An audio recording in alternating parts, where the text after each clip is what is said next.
For millions, she is the warm, knowledgeable face on Antiques Roadshow, the expert whose gentle eyes can spot a hidden treasure from a mile away. Bunny Campione has spent a lifetime understanding the stories that objects tell, the whispers of history held within the patina of old wood or the faded stitches of a beloved toy. But today, she is sharing the most personal story of all, one written not in an auction catalog, but in the quiet, memory-filled rooms of the home she once shared with the love of her life. It's a story about love, a sudden, heartbreaking loss, and the deeply human process of deciding what we hold on to and what we must let go. Following the tragic death of her husband, Major Ian Graham, Bunny has made the poignant decision to sell her cherished personal collections.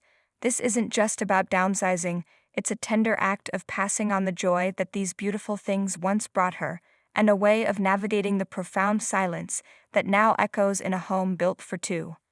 Their love story was one of serendipity. Born Carolyn Elizabeth Fisher, Bunny met Major Ian Graham, a man of remarkable spirit and dedication, and their lives intertwined beautifully. Together they built a life in a home that was more than just bricks and mortar. It was a sanctuary. It was here that Ian founded the Dawes Hall Trust, an educational nature charity, pouring his passion for the natural world into a legacy that would inspire future generations. The home was a reflection of them both, filled with his love for nature and her passion for antiques. Every corner held a story, every object a memory. But in 2023, their shared story took a devastatingly sudden turn. The narrative of a life is so often altered in a single, unforeseen moment. For Bunny, that moment was a simple fall. He fell over and banged his head, she recalled, the raw pain still evident in her words. The initial hours that followed were deceptively calm, a cruel prelude to the heartbreak that was to come. For 4 hours he was up eating, talking, everything else, and then suddenly he was unconscious. In that terrifying, abrupt shift, a normal day turned into a vigil. He didn't wake up again, she shared with profound sadness. I stayed up with him all night. Just 15 hours after the fall, at the age of 91, her beloved Ian was gone. The world, once so full of his presence, his voice, his laughter, was irrevocably changed. In the quiet, lonely days that followed, Bunny was confronted with a new reality. The collections that had once been a source of shared delight now felt different. The ornate birdcages, the quirky corkscrews, and especially the whimsical assembly of toy rabbits that lined her kitchen dresser, all seemed to hold the ghost of a shared glance or a fond remark. It was this profound shift that sparked her decision. I sort of feel I must downsize a bit because I've been such a collector all my life, and I've got too many things, she explained. I've now got to adjust to life on my own. It's a strange feeling.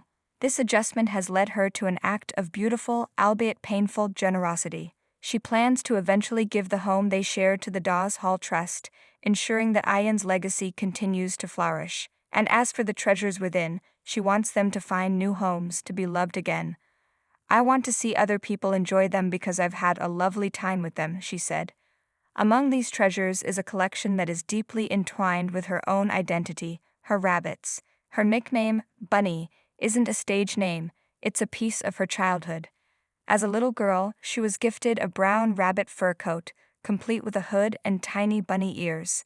That coat sparked a lifelong affection, leading to a collection that is now ready for its next chapter. And what a collection it is. Each piece has a story worthy of an Antiques Roadshow segment. The star of the show is a 1906 Peter Rabbit, a rare and early creation by Steiff, the legendary German toy company. Its origin story is almost unbelievable. A client's wife discovered the little rabbit discarded in a dustbin in Athens. Rescued from oblivion, it found its way to Bunny. A decade ago, she was offered a staggering £10,000 for it, a testament to its rarity. Now she is offering it for sale with a starting price of £4,000, not for profit, but for the love of seeing it cherished. Then there is the tale of Oswald the Lucky Rabbit, a character created by a young Walt Disney in 1927. Bunny acquired him at an auction for £800 15 years ago. But in a charming, relatable twist of fate that proves life happens even to antiques experts, her own pet rabbit took a particular liking to Oswald and chewed his head off. The unfortunate incident significantly impacted his value, and he'll now be offered with a starting bid of £400. It's a humorous, humbling story that makes the collection feel so incredibly real and personal. Alongside these stars are a second Steve Peter,